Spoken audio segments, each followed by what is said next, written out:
दोस्तों, आज Friday special snacks में मैंने बनाया है पनीर का पकौड़ा।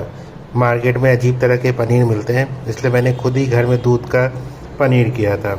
और इसके साथ खाने के लिए बहुत कुछ है। सबसे पहले ये धनिए पुदीने की चटनी है, ये रेड चिली सॉस है, ये सौंठ की चटनी है, ये स्वीट चिली सॉस है, ये ग्रीन चिली सॉस है और ये वेज मायो है।